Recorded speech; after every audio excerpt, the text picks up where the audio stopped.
하나님이 주장하여 주옵소서. 예수 그리스도 이름으로 기도드리옵나이다. 아멘. 할렐루야. 우리 한번 인사합시다. 참 잘 오셨습니다. 참 늘 똑같은 인사인데도 참 밝게 인사해 주셔서 감사드립니다. 한 번 더 합시다. 이번엔 질문을 한번 해봅시다. 인생에 답이 있습니까? 답이 있습니까? 예수가 그리스도인 게 우리 인생의 답인 줄 믿으시기 바랍니다. 그 예수님이 2000년 전에 이 땅에 오셔서 저와 여러분들이 절대로 해결할 수 없는, 그러나 반드시 해결해야 되는 운명의 문제, 사단의 문제, 지옥 가야 될 문제를 십자가에서 완전히 해결하시고 모든 것을 다 이루신 줄 믿으시기 바랍니다. 그래서 우리 인생은 승리한 인생입니다. 이미 사단의 머리를 박살내신 그리스도가 모든 것을 이겨놓고 우리는 남은 하나님 나라 가는 그날까지 축복의 여정을 걸어가는, 하나님과 함께 걸어가는 언약의 여정임을 믿으시기 바랍니다. 답을 가지고 살아야 돼요. 답이 없으면 답답하게 살아갑니다. 답을 가진 자는 뭔가 다릅니다. 문제를 보는 눈도 다르고 세상을 보는 눈도 다르고 생각하는 것도 분명히 다릅니다. 세상에는 수많은 책들과 수많은 훌륭한 위인들이 답을 제시합니다. 도서관에 가서 책을 읽어보면 거의 대부분 이렇게 하면 된다라는 거예요. 너희들도 나 따라해라. 이렇게 했더니 되더라. 라는 책이 많습니다. 또 많은 훌륭하신 분들이 나처럼 해라. 나만 믿고 따라와라. 이제 이런 책들도 많고 강연들이 참 많습니다. 그러나 열심히 해서 따라해서 되는 사람도 있지만 안 되는 사람도 있어요. 슬슬 놀면서 살아도 잘 사는 사람이 있는가 반면에 슬슬 놀다가 망하는 사람도 많아요. 로또를 사서 인생이 역전된 사람도 있지만 여러분 잘 아시다시피 로또를 사서 인생이 더 무너진 사람은 더 많습니다. 그래서 세상에는요, 오늘 솔로몬도 얘기하고 있지만은 세상을 가만히 쳐다보니 답이 없다는 거예요. 여러분이 오늘 하나님의 말씀인 성경을 통해서 여러분 지금 삶의 인생에 정확한 답을 찾으시기를 주 예수 그리스도 이름으로 축원을 드립니다. 우리 아이들은 열심히 공부해야 돼요. 그러나 그게 전부는 아님을 알아야 됩니다. 그게 답이 아님을 알아야 돼요. 사업을 하시는 분들은 사업을 열심히 해서 성공시켜야 됩니다. 그러나 그게 답이 아님을 알아야 됩니다. 그게 전부는 아님을 알아야 돼요. 무슨 말인지 알아들으시겠습니까? 돈이 전부다라고 생각하는 사람들이 돈을 많이 버니까 문제가 생기는 겁니다. 명예와 성공이 전부다라고 생각하는 사람들이 성공하고 명예를 가지니까 이 땅이 문제를 많이 나타나게 되는 겁니다. 돈이 전부 다가 아니다라는 사람이 진짜 돈을 벌어야 되는 줄 믿으시기 바랍니다. 공부가 전부 다가 아니다라는 사람이 진짜 공부를 해야 되는 거예요. 사업 성공이 전부 다가 아니구나라는 것을 아는 사람이 사업이 잘 돼야 되는 겁니다. 이 전도서 오늘 들어가는데 여러분 잘 아시다시피 전도서를 쓴 사람은 솔로몬인데요. 솔로몬은 저와 여러분이 꿈꾸고 있는 모든 것들을 다 이루어 본 사람입니다. 모든 걸 가진 자고 모든 걸 다 이룬 사람이잖아요. 여러분 아시다시피 누구보다 똑똑했던 사람입니다. 누구보다 돈을 많이 가졌던 사람입니다. 누구보다 권력과 명성이 있었고 쾌락을 누렸던 사람입니다. 솔로몬의 애인이 몇 명인지 아십니까? 후궁이 700명에다가 첩이 300명입니다. 공식적으로 드러난 사람만. 난 참 이해가 안 돼요. 한 명 데리고 사는 것도 힘들어 죽겠는데 어떻게 1000명을 거스리고 이렇게 관리를 하는지 모르겠어요. 그가 이 땅을 마무리하기 직전에 쓴 글이 전도서입니다. 남들 누려볼 거 다 누려보고 남들 가져볼 거 다 가지고 난 다음에 그분께서 하시는 말씀이 2절입니다. 한번 읽어봅시다. 시작. 전도자가 이르되 헛되고 헛되며 헛되고 헛되니 모든 것이 헛되도다. 해 아래서 수고하는 모든 수고가 사람에게 무엇이 유익한가? 아마 젊은 분들은 이 전도서가 별로 와닿지 않을 겁니다. 근데 여러분이 그 젊은 분이 죽기 직전에 읽어보면 이 말씀이 맞구나라는 것을 인정할 수밖에 없을 겁니다. 모든 것이 헛되다 이렇게 말합니다. 전도서 1장 13절에는 또 이런 말씀이 있습니다. 솔로몬이 마음을 다하여 지혜를 써서 하늘 아래서 행하는 모든 일을 연구했다고 나옵니다. 살핀즉 이는 뭐한 것이라고요? 괴로운 것이니. 참 잘 봤죠. 하나님이 인생들에게 주사 수고하게 하신 것이라. 가만히 보면 인간은 태어나면서부터 영적으로 죄된 몸으로 태어납니다. 육신적으로도 보면 괴롭게 태어나요. 뭐 얼마 전에도 우리 혜정이 아들내미 도윤인가요? 너무 보니까 이쁘고 귀엽고 웃는 모습이 너무 이쁘더라고요. 근데 그 랩넌트 도윤이도 태어날 때는 아마 인상 쓰고 찡그리고 울면서 태어났을 거예요. 아마 우리 인생이 그렇습니다. 태어나면서부터 괴로움이 시작이에요.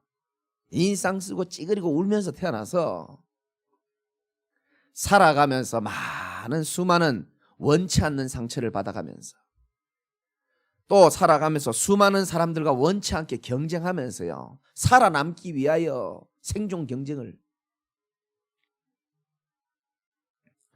그러다가 이제 좀 결혼하면 좀 괜찮아질까 싶다가 신혼은 잠시.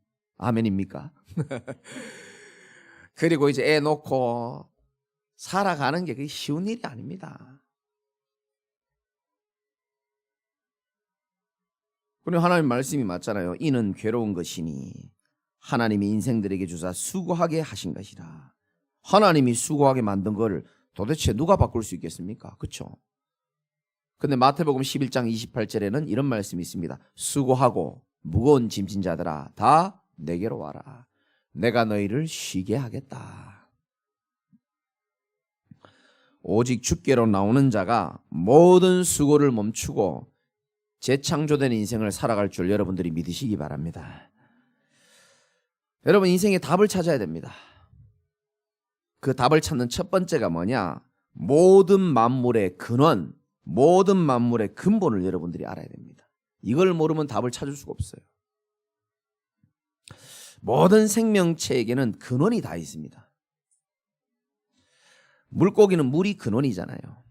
저와 여러분은 물 속에 10분만 있으면 죽습니다. 그런데 물고기는 물 속에 살아야지만 생명을 유지할 수가 있습니다. 물고기의 생명의 근원, 물입니다. 우리는 땅 속에 들어가면 금방 죽어요. 그런데 나무는 땅 속에서만 살아야 됩니다. 뿌리를 내리고. 그 나무가요, 아무리 거대한 거목이라도 땅을 떠나버리면 근원을 떠났기 때문에 어떻게 됩니까? 아무리 물을 줘도 물 주면 썩고 햇빛 주면 말라 비틀어집니다. 나무가 근원을 떠나버리고 근원을 놓쳐버리면 그렇게 되는 겁니다. 우리는 1초도 공중을 못 날아요. 어릴 때 제가요, 약간 낮은 데서요, 그 우산을 쓰고요, 이렇게 낙하산처럼 한번 해보고 싶더라고요. 공중에 좀 떠 있고 싶더라고요. 아무래도 안 돼. 파라솔을 들고 뛰어도 안 돼. 못 날아요. 아니, 우리한테 날개를 안 줬는데 내가 창조 원리를 어기고 자꾸 날아다니려 하니까 안 되더라고요. 근데 새는 안 날아다니면 괴로워집니다. 새의 근원은요, 물도 아니고 흙도 아니고 하늘이에요. 하늘 헐헐 날아다녀야 새는 행복합니다. 갇혀있는 새는 절대 오래 살지 못합니다. 그 예전에 어떤 학자가 실험했잖아요. 새끼 독수리를 갖다가 닭장에다 집어넣은 겁니다. 이 지금 독수리가 닭이랑 어울려야 될 클래스가 아닌데 닭들이랑 같이 살게 했더니 일평생 날지도 못하고 닭모이만 쪼먹고 옆에 닭이 난 벼슬 그거나 부러워하고요. 아유, 너는 깃털이 이쁘고 곱구나. 좋겠다. 나는 그런 털이 없는데 삐지고 토라지고 닭뼈슬이나 부러워하고 자기의 근본이 뭔지를 모르니까, 이 독수리의 근본을 모르니까 그런 거예요. 날개만 펴버리면 저 푸른 창공을 마음껏 날아다닐 수 있는 자기의 근본이 있는데 그 근본을 모르다 보니까 답답하게 살아가는 거예요. 이게 지금 닭 얘기가 아니고 독수리 얘기가 아니고 저와 여러분의 얘기인 줄 믿으시기 바랍니다. 우리 인간이요, 근본을 모르고 근원을 모르고 살아가는 사람이 많습니다. 우리 인간의 근본은 어디입니까? 하나님의 품인 줄 믿으시기 바랍니다. 우리 인간의 절대 행복과 절대 자유는요, 하나님 품이 우리 인간의 근본인 줄 믿으시기 바랍니다. 하나님 없이 절대 행복할 수 없습니다. 하나님 떠나서 절대 잘 살 수 없어요. 물고기가 물 떠난 것처럼 목마른 인생을 살기 시작합니다. 목말라요. 아무리 그 사람에게 많은 것을 채워도 그 사람은 목이 마를 겁니다. 후궁이 1000명이고 10,000명이라도 목이 말라요. 목마른 인생, 답답한 인생, 새가 새장 안에 갇힌 것처럼, 나무가 흙을 떠난 것처럼 열매 없는 인생. 결국은 살긴 살아야 됩니다. 그래서 버티는 인생입니다. 술로 버티고, 돈으로 버티고, 사람으로 버티고, 사랑으로 버티고, 쾌락으로 버티고, 게임으로 버티고, 버티는 인생. 예수님이 그래서 중요한 말씀을 했습니다. 요한복음 15장 5절에 나는 포도나무요 너희는 가지라. 근원에 대해서 메시지한 겁니다. 나는 포도나무요 너희는 뭐라? 가지라 그랬습니다. 예수님이 우리의 근원이죠. 그가 내 안에 내가 그 안에 거하면 사람이 열매를 많이 맺나니 나를 떠나서는 너희가 아무것도 할 수 없음이라. 아멘입니까? 이 말씀만큼 내 마음에 부딪히는 게 없더라고요. 내가 주님을 떠나서요, 잘 살아보려고 최선을 다해서 내 가져온 상처를 해결해 보려고요, 나름대로 열심히 살았습니다. 근원을 떠나니까 일이 안 되더라니까요. 처음엔 되는 것 같아. 바벨탑처럼 처음에는 뭔가 되는 것 같아. 열심히 하면 뭐 되는 것 같아요. 안 되게 돼 있더라니까요. 나를 떠나서는 너희가 아무것도 할 수 없음이라. 우리의 근원은 포도나무이신 예수 그리스도에 반드시 붙어 있어야만 한 뭐라고요? 가지인 줄 믿으시기 바랍니다. 근원을 알아야 되는 겁니다. 그런데 저와 여러분들을 방해하고 괴롭히는 이 흑암의 존재가 요한복음 8장 44절에 거짓말로 우리를 속이는 겁니다. 너희들의 삶의 근원은 돈이야. 너희들의 삶의 근원은 사람이고 사랑이야. 이렇게 속인다니까요. 여러분 잘 들으셔야 됩니다. 근원은 사람을 어렵게 하지 않습니다. 물이 물고기를 어렵게 합니까? 땅이 나무를 어렵게 합니까? 하늘이 새를 어렵게 합니까? 안 그렇습니다. 근데 사단은요, 우리의 근원을 자꾸 속인다니까요. 돈은 필요합니다. 그러나 돈이 우리의 근원은 아닌 거예요. 아멘 좀 해주시옵소서. 돈 되게 좋아하는가 보네. 다시 한번 얘기합니다. 돈은 우리에게 필요합니다. 그러나 돈이 우리 삶의 근원은 아닌 줄 믿으시기 바랍니다. 사람도 필요하고 사랑도 필요합니다. 그게 우리의 근원은 아니라니까요. 우리의 근원은 천지를 지으신 하나님이 우리의 근원인 줄 믿으시기 바랍니다. 돈 때문에 사람 죽이기도 하잖아요. 돈 때문에 사람 멀어지기도 하잖아요. 그게 무슨 근원입니까? 사람 때문에 열받고 사람 때문에 자살도 하잖아요. 근원 아닙니다. 근원은요, 우리 인간을 행복하게 해주는 게 근원입니다. 우리를 자유케 해주는 게 근원이라니까요. 근원을 여러분 깨달으시기 바랍니다. 근원적인 은혜가 있으시기 바라고요. 뭐 좀 생겨서 감사하고 기쁘고 그거 말고 근원적인 은혜가 있어야 됩니다. 시냇가에 심은 나무가 시절을 쫓아서 열매를 맺듯이 저와 여러분은 영원한 생수이신 그리스도 곁에서 근원적인 축복을 누려야 될 축복의 사람임을 믿으시기 바랍니다. 모든 것을 혹시 다 잃어도 우리는 근원이신 하나님을 떠나서는 절대로 살 수 없는 존재고요. 모든 것을 다 가지고 다 얻었다 할지라도 내가 근원을 놓치고 살고 있다면은 모든 것을 다 버리고서라도 하나님 앞에 서야 되는 영적인 존재가 우리임을 믿으시기 바랍니다. 근원적인 은혜를 깨달으시기 바라고, 두 번째는 인생의 답을 알기 이전에 진짜 문제가 뭔지를 알아야 됩니다. 현장에는 많은 고통의 소리가 들립니다. 그러나 그 사람들에게 여러분들이 분명히 말해줘야 됩니다. 이런 문제 저런 문제로 여러분들에게 이야기하는 사람들이 현장에 있을 겁니다. 그거 문제 아니다라고 얘기해줘야 됩니다. 진짜 문제는 따로 있기 때문에 그거 문제 아니다라고 얘기해줘야 됩니다. 감기를 앓고 있는 사람이 어느 날 병원에 갔더니 알고 봤더니 폐암인 걸 알았던 겁니다. 너무 감기가 안 떨어져서 스트레스 받고 괴로워하던 그 사람이 어느 날 병원 가보니까 폐암인 걸 알았던 겁니다. 감기 문제 돼요, 안 돼요? 감기 문제 안 됩니다. 진짜 문제가 발견됐기 때문에 감기 문제 아니에요. 사람들이 말합니다. 자식이 문제고 경제가 문제고 내가 지금 겪고 있는 질병이 문제고 인간관계가 문제고 남편이 문제고 아내가 문제고 많이 얘기합니다. 맞습니다. 그러나 진짜 문제는 따로 있습니다. 진짜 문제는 아까 말씀드렸듯이 근원을 떠나버린 게 진짜 문제예요. 인간이 하나님을 떠난 것보다 더 비참한 비극은 없는 줄 믿으시기 바랍니다.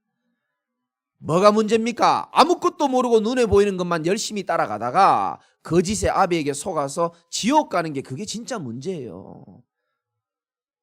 내가 무슨 죄를 지은지도 모르는데 원죄, 자범죄, 조상의 죄로 말미암아서 죄로 인한 저주와 재앙 속에 내 인생이 거한다는 것 자체가 그게 진짜 문제 아닙니까?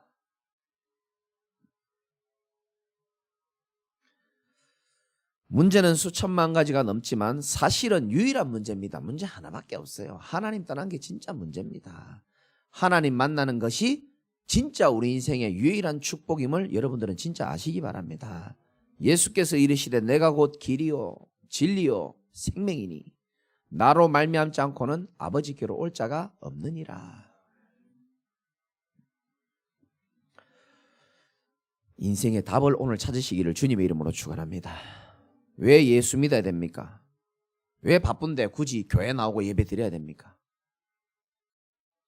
예수님이 바로 우리 인생에 절대로 해결할 수 없는 사단의 문제, 죄의 문제, 하나님 떠난 문제, 십자가에서 저와 여러분들을 위하여 완전히 해결해 주셨기 때문인 줄 믿으시기 바랍니다. 그분을 통해서 그분을 믿을 때 하나님의 자녀가 되는 권세를 주신다고 했습니다.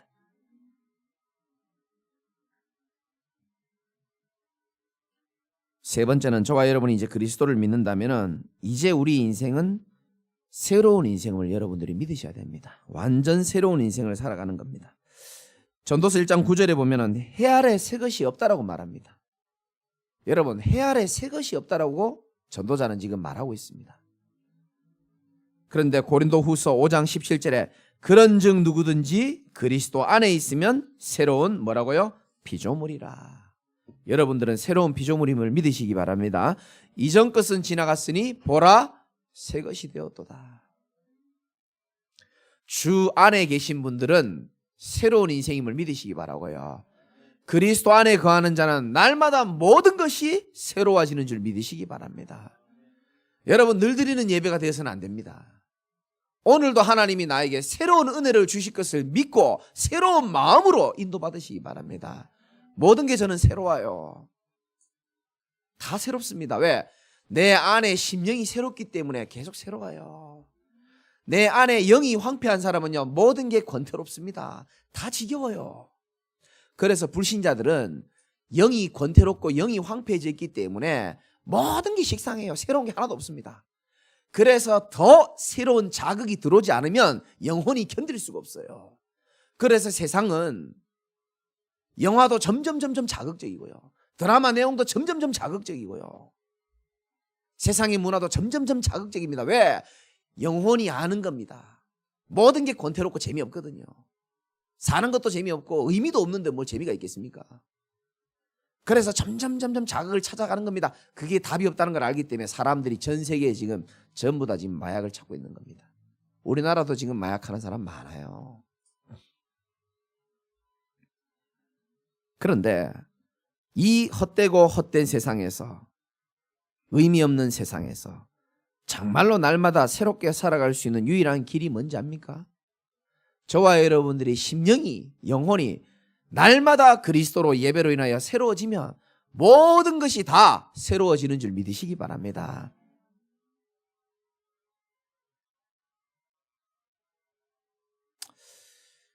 그래도 여러분들이 아멘이 좀 시원찮은 것은 예수를 믿어도 하나님을 믿어도 복음을 알아도 이 신앙생활에 대한 답이 없어서 힘든 겁니다. 여러분 인생의 답은 알고 있잖아요. 아멘입니까? 이제는 여러분들이 신앙생활에 진짜 답을 찾아야 됩니다. 저도 신앙생활에 답을 잘 못 찾았었어요.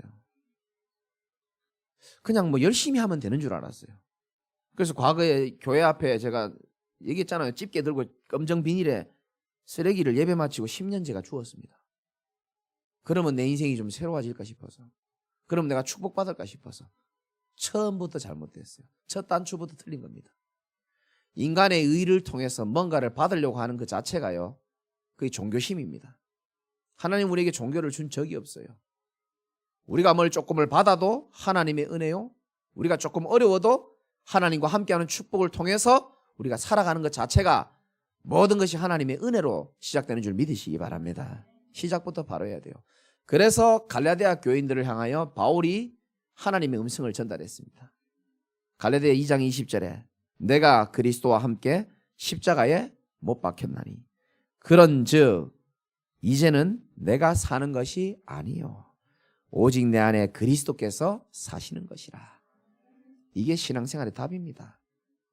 나는 십자가에 못 박혀서 이미 뭐 했다고요? 죽었어요. 더 이상 내가 사는 것이 아니라고 얘기했습니다. 답은 분명히 말해졌습니다. 근데 십자가에 매달려가 죽지 않고 막 살아가지고 버티고 있으니까 이게 힘든 겁니다. 내가 살려고 하니까, 내 뜻대로 해보려고 하니까 이게 힘든 거예요. 예수 믿으면서도 힘든 겁니다. 이제는 내가 사는 것이 아니요 오직 내 안에 그리스도께서 사시는 것이라. 주인 내 주시기 바랍니다. 이제 내가 육체 가운데 사는 것은 나를 사랑하사, 됐죠? 나를 사랑한다니까. 나를 위하여 자기 자신을 버리신 하나님의 아들을 믿는 믿음 안에서 사는 것이라. 그렇게 살아야 될 줄 믿으시기 바랍니다. 그래야 우리가 현실만 보고 속는 일이 없어져요.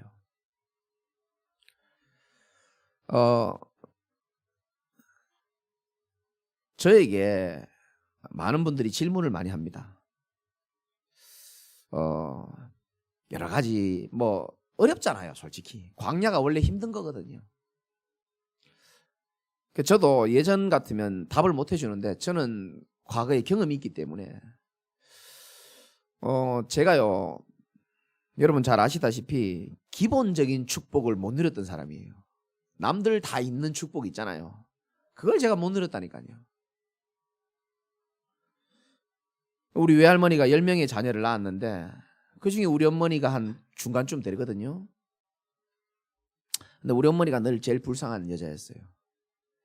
남편 없고 돈 없고 건강 안 좋고 자식들 2명 있는데 저하고 여동생 별로 큰 소망이 없어 보이고.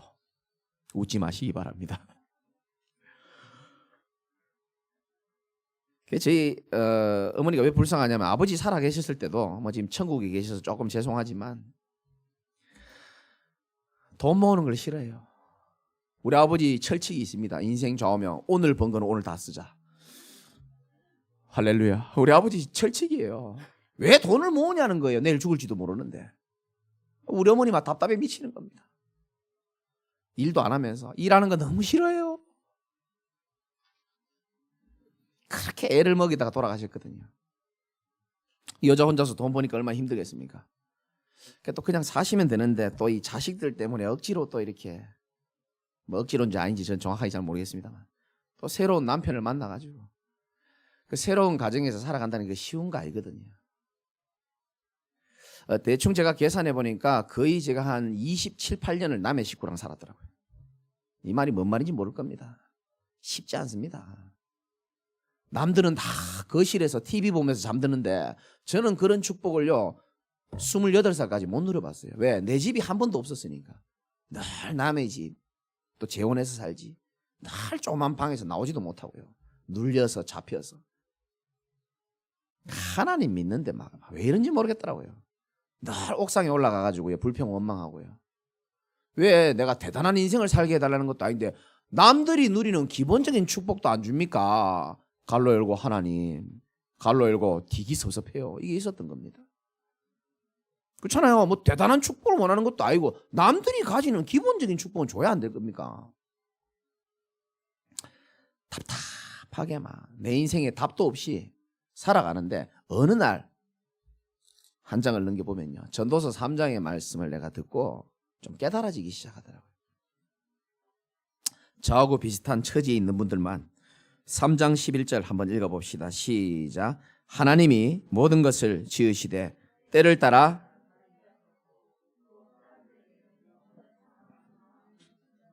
그러나 하나님이 하시는 일의 시종을 사람으로 측량할 수 하셨도다. 아멘. 하나님이 모든 걸 지으시고 아름답게 하시고 모든 것을 움직이시는데, 그러나 하나님이 하시는 일의 시종, 시작과 끝이죠. 하나님이 하시는 일의 시종을 사람으로 측량할 수 없게 하셨도다. 이렇게 말했습니다. 여러분, 우리 삶에 해결할 수 없고 이해 안 되는 문제들이 많이 있습니다. 그런데 성경은 분명히 하나님의 하시는 일의 시종을 사람으로 측량할 수 없게 해놨다. 이렇게 말했습니다. 사람 생각대로 인생 다 되어지지 않습니다.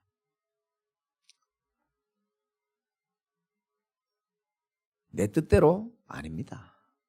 결국은 하나님이 모든 것을 하시게 돼 있어요. 근데 그 시종을 사람이 측량할 수 없도록 해놨다는 겁니다. 쉽게 말해가지고 우리가요, 하나님 하시는 일을 다 이해할 수 없도록 하나님 그렇게 하시는 거예요. 그러면서 14절 뒷부분에 이렇게 나옵니다. 전도서 3장 14절에 하나님이 이같이 행하심은 사람들이 그의 앞에서 경외하게 하려 하심인 줄을 내가 알았도다. 여러분, 이 말씀을 여러분 잘 이해하셔야 됩니다. 하나님의 목적은 뭐냐 하면 네 인생이 잘 되어도 그게 하나님이 하신 것이고, 네 인생이 좀 안 되어도 하나님이 하신 것인데 그 안에서 하나님을 경외하고 신실하게 더욱더 신뢰하고 바라보기를 하나님 원하시는 겁니다. 여기에 여러분들이 아멘이 되어줄 수 있어야 돼요. 예를 들어 볼게요. 창세기 22장에 아브라함 여러분 잘 아실 겁니다. 아브라함을 통하여 자식을 주겠다고 했고 네 씨로 말미암아 많은 사람이 응답받을 거라고 얘기했는데 이게 빨리 안 되는 겁니다. 그러다가 하나님이 결국 이삭을 허락하셨습니다. 이 독자니까 얼마나 귀하겠습니까? 그런데 창세기 22장에 어느 날 아브라함아 네 독자 이삭을 내게 바쳐라 이렇게 말합니다. 아브라함은 하나님의 말씀을 듣고 명령을 듣고 내 상황과 형편과 위치가 어떠하든지 상관없이 하나님의 말씀에 그대로 순종을 합니다. 그때에 여러분 잘 아시죠? 천사가 중간에 딱 가로막고 한마디 합니다. 아브라함아 그 아이에게 손대지 말고 아무 일도 하지 마라. 네가 네 아들 내 독자까지도 내게 아끼지 아니하였으니 내가 이제야 네가 하나님을 경외하는 줄을 아노라. 하나님이 모든 것을 멈추는 시간표입니다. 이게 어떤 상황 속에서도 하나님을 경외할 수 있을 때에 모든 시간표가 끝나는 줄 믿으시기 바랍니다.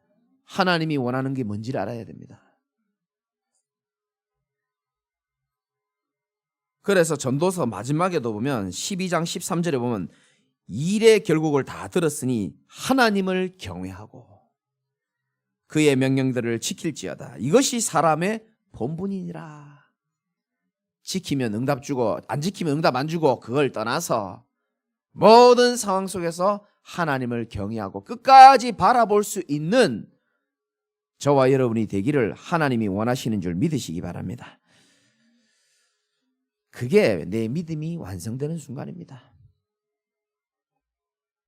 어떻게 보면 하나님의 자녀의 인생은 굉장히 쉬울 수도 있습니다. 성도들이 물어봐요. 목사님 이렇게 해야 됩니까? 저렇게 해야 됩니까? 이렇게 물어봅니다. 저는 아무렇게나 하나 합니다. 왜? 아무렇게나 하는 게 답이기 때문에.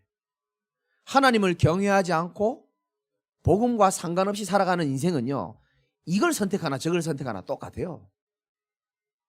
반대로 정말 어떤 상황 가운데서도 하나님을 경외하고 오직 복음 때문에 살아가는 인생은요, 이걸 선택해도 괜찮고 혹시 잘못된 걸 선택해도 사람이 마음으로 자기의 길을 계획할지라도 그 걸음을 인도하시는 분은 여호와 하나님이시라고 그랬습니다. 답이 있느냐 없느냐가 중요한 거고요. 중심에 뭐가 들었냐가 중요한 겁니다. 그래서 저와 여러분들의 인생은요, 이래 돼도 괜찮고 저래 돼도 사실은 괜찮은 인생입니다. 중요한 거는 내가 이런 상태에 있으나 저런 상태에 있으나 아브라함처럼, 전도자 솔로몬처럼 어떤 경우에도 하나님을 신뢰하고 경외할 수 있는 저와 여러분 되시기를 주님의 이름으로 축원합니다. 경외하기를 시작하는 순간부터 하나님의 테스트는 끝이 납니다. 아브라함처럼 우리의 중심과 믿음이 바뀌어야 되겠죠. 결국은 로마서 8장 28절처럼 하나님을 사랑하는 자, 곧 그 뜻대로 부르심을 입은 자들에게는 모든 것이 합력하여 선을 이루느니라. 결국은 하나님이 모든 것을 여러분 합쳐서 선하시기에 바꿀 것이라고 하나님은 분명히 말씀을 주셨습니다. 그래서 여러분들이 흔들리지 마시고 분명한 답을 찾으시기 바랍니다. 하나님이 우리의 인생을 완벽하게 주관하고 계심을 실제로 믿을 수 있어야 되는 겁니다. 그렇죠? 내가 어떤 상황이 돼도 하나님은 우리의 상황에 별 관심 없어요. 어떤 면에서는. 그 상황 속에서도 하나님을 끝까지 신뢰하고 경외할 수 있는 자가 맞느냐 아니냐가 하나님의 테스트의 기준입니다. 여러분 지금 좀 아픕니까? 갈등 때문에 괴로워합니까? 경제 때문에 어렵습니까? 어떤 문제로 여러분을 괴롭게 하고 여러분을 어려워합니까? 아브라함을 생각해 보십시오. 자기의 상황이 어땠든 간에 하나님의 말씀과 명령이 떨어질 때에 그대로 하나님 앞에 말씀에 순종하며 하나님을 경외할 때에 그 모든 테스트는 끝이 났습니다. 정말 여러분들이 오늘 말씀을 통해서 신앙의 완전한 답을 찾으시기를 우리 주님의 이름으로 축원을 드립니다. 결론 드리고 마치겠습니다. 공부를 열심히 해야 돼요, 우리 렘넌트들은. 그러나 되고 안 되고는 하나님의 손에 달려 있습니다. 여러분 사업을 열심히 하십시오. 돈 열심히 버시기 바랍니다. 그러나 잘 되고 안 되고는 하나님의 손에 있다는 사실을 철저히 믿고 의지할 수 있어야 됩니다. 잠언 21장 31절에 싸울 날을 위하여 마병을 예비하거니와 이김은 여호와께 있느니라. 그렇죠. 싸워야 되니까 우리는요 마병을 준비를 많이 해야 됩니다. 그러나 승리는 하나님의 손에 있음을 믿으시기 바랍니다. 그래서 저와 여러분들은 끝까지 하나님의 손과 하나님의 말씀을 전적으로 의지할 수 있어야 돼요. 여러분 결국 하나님의 뜻대로 되고 하나님의 계획대로 다 이루어집니다. 그런데 하나님이 꼼짝 못할 때가 있습니다. 여러분 앞에. 그게 언젠지를 아셔야 돼요. 지난 주일날 제가 설교 때 우리 막내 아들 얘기를 설교 시간에 했다가 제가 수많은 고난을 당했습니다. 집에 가서. 그래서 이제 합의를 좀 했어요. 내가 네 얘기를 하면 뭐 해줄까 물어보니까 고구마 피자 한 판 사달라는 거야.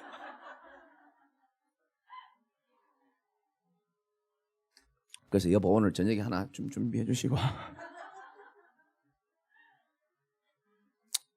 우리 막내가 좀 똑똑하거든요. 그래서 내가 이렇게 얘기했어요. 야, 아버지가 성도들 얘기를 막 꺼내가 할 수는 없잖아.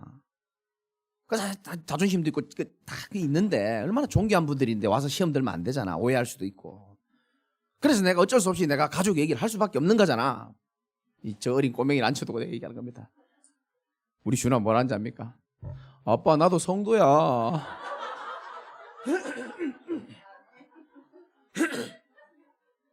아빠 나도 성도야 그러는데요, 제가요 아무 말도 못하겠더라고요.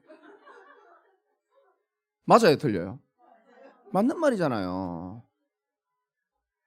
와, 아빠 나도 성도야. 내가 착각했죠. 내 자식이라고 생각했지 성도라고 내가 생각 못한. 할 말이 하나도 없어요. 이 팩트를 가지고 덤벼버리면 아무도 말을 못해요. 그러면서 제가요, 오늘 말씀이 결국은 우리 신앙의 답은 하나님이 모든 걸 다 하시고 일하시고 거기에 우리는 토달지 말고 그 속에서도 하나님을 경외하라는 건데, 유일하게 하나님이 저처럼 아무 말도 못할 순간이 딱 한 순간이 있습니다. 그게 뭔지 압니까? 하나님의 약속의 말씀을 근거로 하나님께 이야기할 때 하나님은 아무 말도 못합니다. 민수기 23장 19절에 보면은 하나님은 사람이 아니기 때문에 거짓말하지 않는다 그럽니다. 하나님은 사람이 아니기 때문에 거짓말하지 아니하시고, 모르시는 분들이 있는 것 같아서 한번 찾아보고 읽겠습니다. 하나님은 사람이 아니시니 거짓말을 하지 아니하시고 인생이 아니시니 후회가 없으시도다. 어찌 그 말씀하신 바를 행하지 않으시며 하신 말씀을 실행하지 않으시랴. 하나님은요 절대 거짓말하지 않습니다. 사람은 거짓말하지만 하나님은 거짓말. 하나님은 하나님의 말씀을 교훈으로만 주는 게 아니고 이 말씀을 붙잡고 약속으로 붙잡는 자에게 반드시 실행시키는 약속의 하나님임을 믿으시기 바랍니다. 그래서 창세기 21장 1절에도 나오잖아요. 여호와께서 말씀하신 대로 사라를 돌보셨고 여호와께서 말씀하신 대로 사라에게 행하셨으니. 그렇다면 여러분들의 인생에 진짜 신앙의 답이 뭡니까? 하나님의 말씀을 전적으로 믿음으로 붙잡고 살아가는 것이 저와 여러분의 신앙의 답인 줄 믿으시기 바랍니다. 세상의 말, 사람의 말도 잘 들어야 돼요. 그러나 저와 여러분의 인생의 최고 우선순위는 하나님의 말씀을 듣고 언약 붙잡는 것임을 믿으시기 바라고, 오늘 붙잡은 말씀이 영원토록 성취되시기를 주님의 이름으로 축원드립니다. 하나님 감사합니다. 인생에 답이 없는 분이 계십니까? 오늘 예수 그리스도를 통하여 그리스도가 아니면 절대로 안 되는 우리 인생의 근원이 하나님임을 절대로 깨닫고, 나는 포도나무요 너희는 가지니라고 말했습니다. 나를 떠나서는 아무것도 할 수 없다고 그랬습니다. 이 말씀을 믿음으로 붙잡게 하여 주시옵시고 신앙의 답도 찾게 하셔서 내가 잘 될 때나 안 될 때나 그게 중요한 것이 아니고 어떠한 경우에서도 하나님을 경외하고 바라볼 수 있는 온전한 신앙의 답을 찾을 수 있도록 성령께서 역사하여 주옵소서. 예수 그리스도 이름으로 기도드리옵나이다. 아멘.